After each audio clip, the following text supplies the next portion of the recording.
Wow, this is cute. In a bustling souvenir shop, a man and a woman happily pick up items.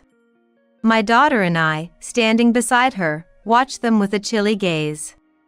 There was a clear difference in atmosphere between us and the two in front of us. The man engaged with the unknown woman over souvenirs in front of us is my daughter's husband, Richard. Richard, unaware that we were there, seems to be enjoying shopping with the woman, looking very intimate. Despite being in public, the two in front of us were talking closely, arms around each other. It was clear as day that my daughter was hurt by witnessing such a scene. The reality before us was so cruel that I wished to shield my daughter's eyes from it. A helpless anger bubbled up inside me, making my body tremble. The Richard who once treasured my daughter seemed nowhere to be found. From their conversation, it seemed they were choosing souvenirs for the family. My daughter gasped next to me as Richard took the woman's arm and touched her face. I glared at Richard over my shoulder. He must atone for toying with and betraying my daughter's feelings. Let's buy this for Mom. I approached Richard from behind upon hearing his words. Oh, for me? Thank you. I am Patricia. After marrying, I was blessed with a child named Linda, who grew up without any troubles. Linda married Richard, a man 3 years her senior whom she met in her tennis club, and now they live separately from us. Richard, my daughter's husband, has always been athletic since his student days, continuing his involvement in the tennis club for a long time. Perhaps because of his long involvement in sports, Richard has always valued hierarchy, treating my husband and me with great respect, a fresh memory. With his tall stature and large build, Richard initially seemed a bit intimidating. However, contrary to my expectations, he turned out to be very affable, and he would say his dimples were his charm point when he smiled. I still remember how openly he introduced himself and showed his friendly nature. He was always laughing, eating a lot, and loved to talk. Linda seemed very happy with Richard, and I felt completely reassured about her married life. The change became noticeable about a year after Linda's marriage. Both Linda and Richard had weekends off and usually spent them together. However, Linda started visiting our house more frequently on her days off. At first, I thought she came to see us, her parents, but since this was a new behavior, I felt a bit puzzled. Seeing Linda somewhat downcast, my parental instincts kicked in. Linda, you've been coming home a lot lately. Is everything okay with Richard? When I asked, Linda looked down and remained silent. We're having a bit of trouble with Richard's mother. Her words, barely above a whisper, caught me off guard. I had met Susan, Richard's mother, during a family dinner before their wedding and at the wedding itself, and didn't have a bad impression of her. Hearing that things were not going well, I felt increasingly uneasy.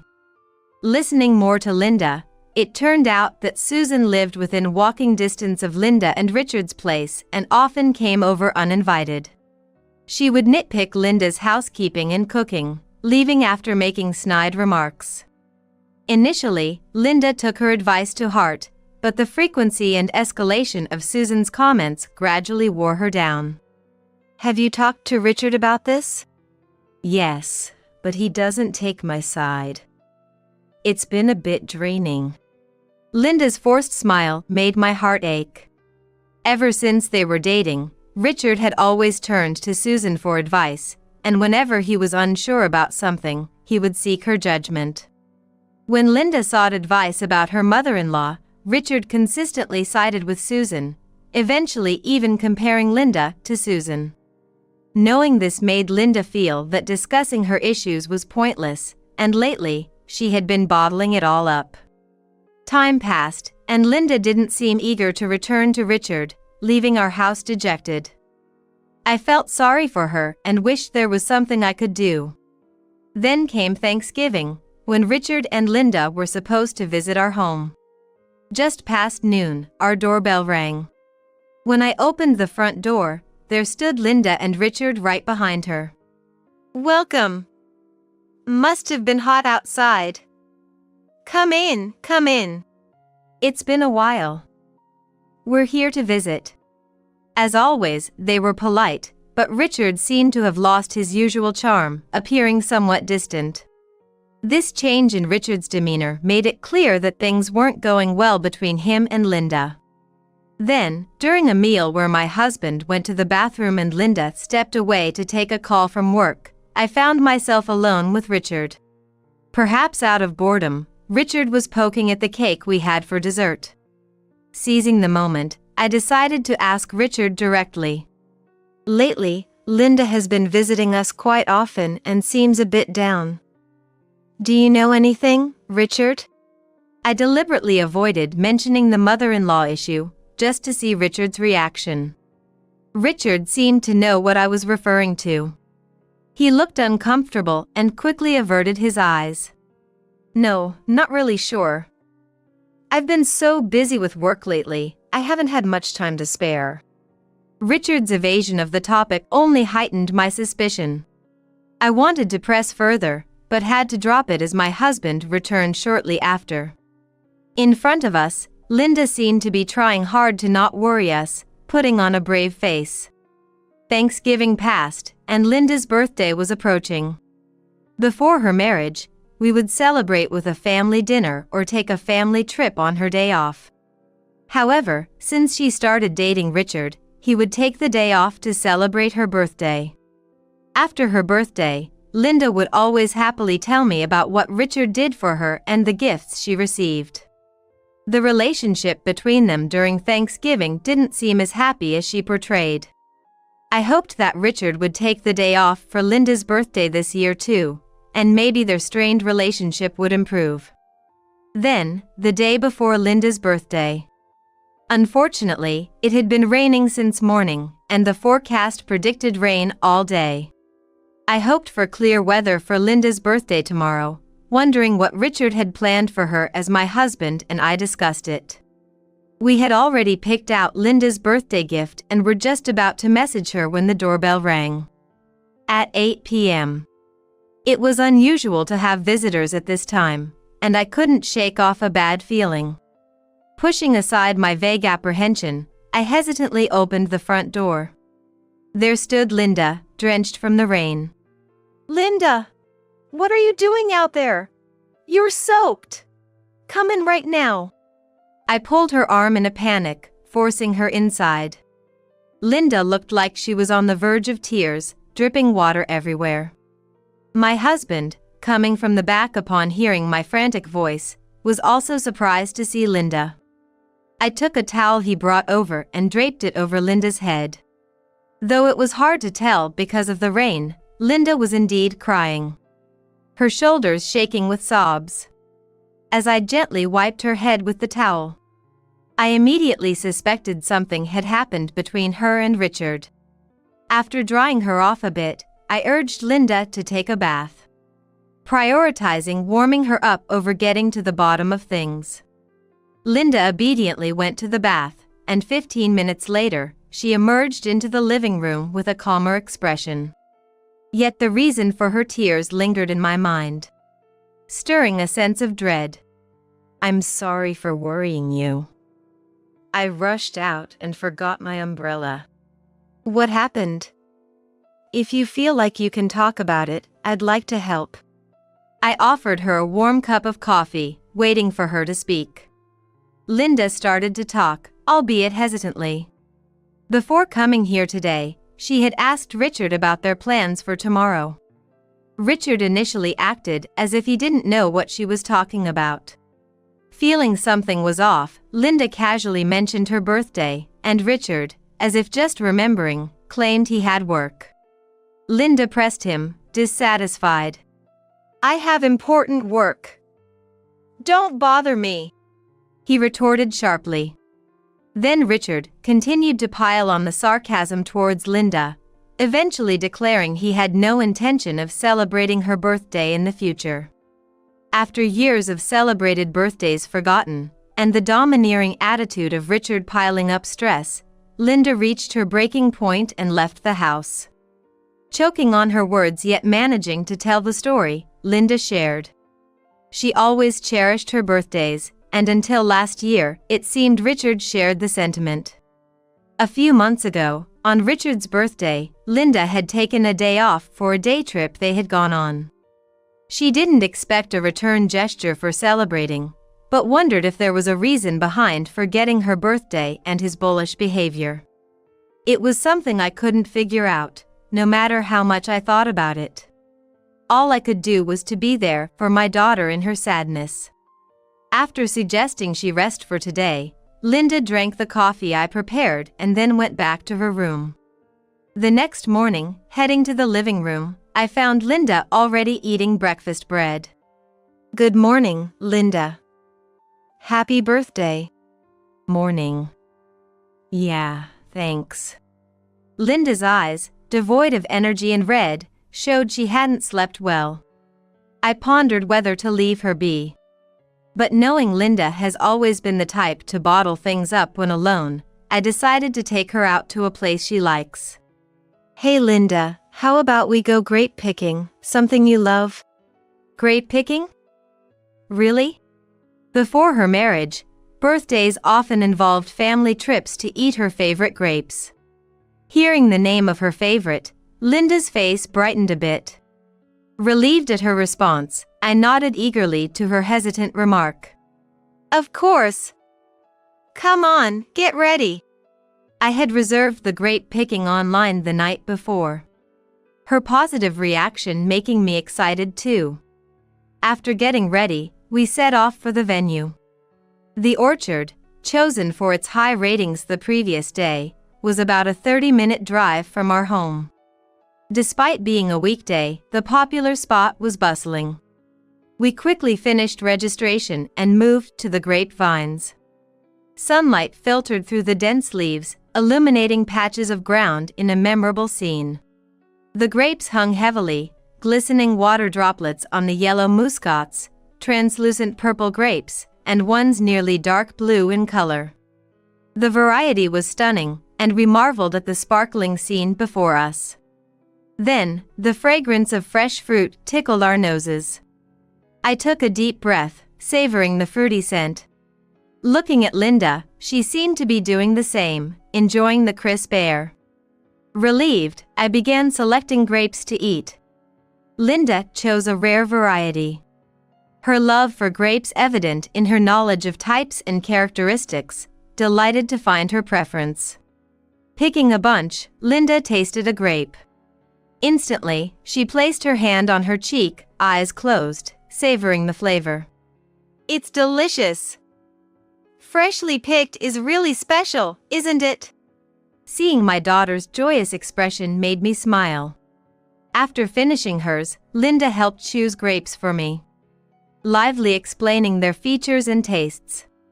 Matching my preferences with the available grapes, I chose a muscat.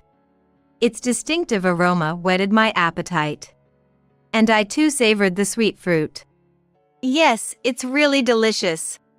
Linda looked pleased at my words, then suggested we explore more. I happily agreed, and we continued our grape discovery. The orchard boasted a wide variety of grapes, prominently featured on their website as a strength. From small, common grapes to large, perfectly round ones, and even unusually long ones that made you wonder if they were indeed grapes. With many types not seen in supermarkets, Linda observed them with curiosity, tilting her head and changing angles. Watching her engrossed made me glad I brought her grape picking today. How much time had passed? I wondered, looking around to find Linda was gone. It seemed we had both become too engrossed and lost track of each other. Glancing around, I noticed Linda was quite far away, intently observing the grapes. She seemed unaware of our distance, looking up. It had been a while since we'd been grape picking, so I decided to wait a bit longer before calling out to her, wanting her to enjoy the day to the fullest. Then, I heard a couple, presumed to be nearby, making some noise. Listening to their conversation while observing the grapes, it appeared the man, being tall, had bumped his head on the grapes. That moment brought back an old memory of mine. It was before Linda and Richard's wedding, during a family dinner. The restaurant chosen by Linda and Richard had a low entrance, and Richard, being 6 feet 3 inches tall, had bumped his head on the entrance. Ah, man. Being tall can be such a hassle. I remembered Richard's pained reaction and Linda's worried yet laughing face, which made me smile. Then, hearing a familiar phrase, I turned around reflexively. Suddenly, I was so shocked I couldn't move. People bumped into me as I stood still, but I was too focused on the person ahead to care. There was Richard, seemingly enjoying grape picking with an unfamiliar woman. I thought I was mistaken, but the voice I had heard earlier sounded just like Richard's. I hadn't considered Richard being here, so I didn't recognize him by voice alone, but seeing his face made it all too real. Sweat formed in my palm, clenched unconsciously. Richard hadn't noticed me, and I approached from behind, hoping not to be seen. I wanted to believe it wasn't Richard. But seeing the dimple on the man's smiling face dashed any faint hope I had. It reminded me of the day Richard, with a childlike smile, said it was his charm point, feeling as if his face was being erased from my memory. The woman next to Richard appeared to be 2 to 3 years younger than Linda, shorter, with about a foot's height difference between them. Her cute dress and trendy curly hair made her look even younger. Linda, being 5 feet 7 inches tall, didn't have much of a height difference with Richard. Preferring pants over skirts, unlike the woman beside Richard now. Before. I guess it's because we're not much different in height, but people often mistake us for siblings rather than a couple. Linda had said with a hint of sadness, making me feel even more uncomfortable with the two before me. If I didn't know Richard, I might have thought they were a perfect couple. Everyone around probably thought they looked great together, given their cozy mood. Richard and the woman were feeding each other and getting extremely close, not something you'd expect just friends to do. And, most importantly, Richard was supposed to have told Linda he was working yesterday. I couldn't quite grasp the situation and just stared at Richard and the woman. Then, Richard leaned in and kissed the woman. I shuddered at the moment. Anger welled up in me, seeing Richard spending time with another woman on a day he had canceled plans with Linda, claiming it was for her birthday. Looking back to where Linda had been, she was walking away, her back turned to me. I took out my mobile phone from my bag and captured a photo of Richard arm in arm with the woman. Holding the phone tightly after taking the photo, I glared at Richard from a distance, who was touching the woman more than necessary, and went back to looking for Linda. I was able to reunite with Linda shortly after. Seeing how genuinely happy and satisfied Linda looked, I hesitated to tell her about Richard. But I couldn't forgive Richard for betraying Linda with such a calm face. I couldn't just let it go. Linda, don't freak out, but I saw Richard just now. What? Richard? That's impossible. He's at work. Linda insisted it was a mistake, so I showed her the photo on my mobile phone. Linda, staring at the photo, probably wouldn't believe it until she saw it with her own eyes. It was painful to show her the photo, knowing it would hurt her, but it seemed the only way to make her face reality. With resolve, I turned the phone to show Linda the photo of Richard and the woman. Her eyes widened, and soon tears began to well up in her large eyes. No! This can't be! Why? A silence enveloped us, unimaginable amidst the bustling orchard. I supported the listless Linda to a quieter spot and we sat down on a bench. I wasn't sure whether to tell you, but I'm sorry. Especially today, on your birthday. It's okay. I'm glad you told me. I've been feeling something was off lately. Linda seemed to calm down a bit, her emotions shifting from shock to anger. I want to know if it's really an affair. let's go find out. Despite the confusion, Linda stood up from the bench with determination. I was worried, but if we missed this chance, Richard might talk his way out of it. Without hesitation, I followed Linda, who started walking briskly. I led Linda to where I had last seen Richard, but he was no longer there. Maybe he had already left. Looking around, I spotted Richard and the woman inside a souvenir shop. I quickly informed Linda, and we entered the shop. Richard and the woman were picking up grape keychains, talking about something. We got close enough to hear their conversation. "Hey, this is cute. Let's buy it for my mom." "Right, Betty?" Yeah, really cute. She'll love it. Linda and I exchanged looks, our anger apparent. Before Linda could speak, I approached Richard and the woman from behind and addressed them. "Wow, getting such a cute gift, are we?" "Thank you." Richard and the woman, absorbed in their own world, jumped when I spoke. Richard turned around, saw me, and held his breath. Obviously, from the woman's perspective, I was just a stranger speaking to them. Richard tried to escape, but froze when he saw Linda behind me. "Nice to meet you. I'm Richard's wife." Linda smiled, but her eyes were not smiling. "I'm this child's mother." "That makes me Richard's mother-in-law." At this, the woman looked up at Richard in disbelief. What do you mean? It seemed the woman had no idea Richard was married. Richard, visibly shaken, didn't try to explain anything. "What is your relationship with Richard?" I'm in a relationship with him. We even promised to get married. The woman explained that she and Richard had met online and developed their relationship from there. She mentioned that Richard never talked about marriage, nor did he wear a ring or do anything to suggest he was married. Both Linda and I were speechless, hearing the woman speak in a low voice. The idea that Richard was engaged to another woman while hiding his marriage was shocking. I've even introduced him to my parents. We're engaged, you know? What are you thinking? Robert, I won't forgive this. I'll sue you.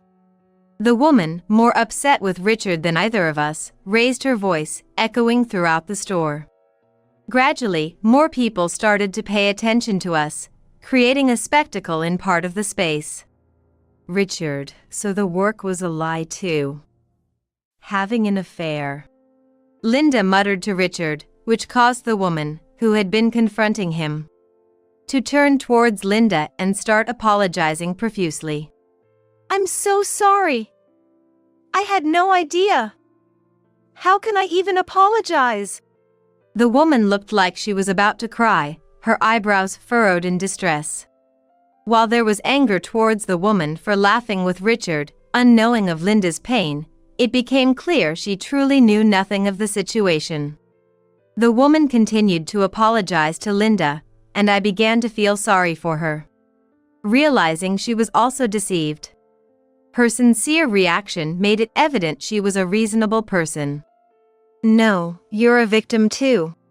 Linda, though visibly confused, seemed to think it wrong to direct her anger at the woman who had been kept in the dark. Linda implied she wasn't angry at the woman, but the woman, panicking slightly, didn't seem to catch Linda's intention. With a wife and all, I've done something terrible. Is this an affair? Should I pay some kind of compensation? The woman knew an affair was wrong, but was unsure of what to do next. Trying to make amends, she even brought up the topic of money. Surprised by the turn of the conversation, Linda gently placed her hand on the woman's. "Please, calm down. No money is needed."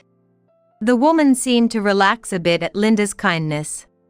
Then, Linda, overwhelmed with emotion, turned to Richard and spoke without mercy. "Richard, I can't deal with you anymore, and of course, I'll be asking for compensation." The woman, appearing remorseful, bowed slightly to Linda, realizing all the fault lay with Richard. She began to confront Richard again, glaring at him intensely. As the woman pressed him, Richard panicked and grabbed her hand. Hey, I was planning to divorce. That means we can get married. The moment Richard blurted this out, the woman forcefully shook off his hand. Married? You must be joking. It's definitely off. How could you deceive me this long? Richard, stunned by her reaction, then turned to Linda. I'm sorry. I've been out of my mind. Won't you give me another chance? Please, Linda. Richard reached out to Linda with a desperate look. Then, a sharp sound echoed around. Linda had slapped Richard's hand away. How can you say something so convenient? Divorce is the only option. I was foolish to trust you. Shocked by the rejection, Richard staggered and then became motionless, standing in an awkward pose. The other customers, having witnessed the entire scene, whispered about Richard. Linda received sympathetic looks, while Richard was met with pity and disdainful glances. Eventually, the woman gave us a slight nod and left. Richard collapsed to the floor as if drained of all strength. Neither Linda nor I, nor anyone else around, offered him a hand. After a while, a staff member approached Richard, telling him he was causing a disturbance. Still, Richard remained unresponsive. Reluctantly, a male staff member helped Richard up and dragged him to the office. The sight of an adult being led away like that was undignified, eliciting scornful laughs from the onlookers. We watched Richard with cold eyes and left the orchard behind us. Afterward, Richard ended up paying compensation to both Linda and the other woman, and somehow agreed to the divorce with Linda. Richard must have been struggling financially because of the compensation to both Linda and the affair partner, but that was none of our concern. Finally, the divorce was settled, and just when I was feeling relieved, Susan showed up at my house. Knowing Linda was there, as soon as Linda opened the door, Susan began yelling furiously. What do you mean by this? A divorce? I suppose you're the cause of all this? It seemed Susan was trying to shift the blame onto Linda. She continued ranting about how her son was the victim and how Linda was being unreasonable. After venting, Susan was out of breath. Then, Linda, with a firm stance, addressed Susan. If you have complaints, direct them to your son who had the affair. Please stop making baseless accusations. If you continue to cause a scene, I'll call the police. Backing Linda up, I warned Susan as well, and she seemed surprised by Linda's reaction. She probably expected Linda to be submissive as she had been during her marriage. I might have tolerated it during our marriage, but I won't be bullied by your harassment anymore. Linda's strong words left Susan visibly more shocked. Overwhelmed by our assertiveness, Susan awkwardly left. Later, we heard from mutual acquaintances of Linda and Richard that Richard had to quit his job. Apparently, a colleague from the same company as Richard had been present at the grape picking incident. The colleague shared what he witnessed with others at the company, and soon the story spread.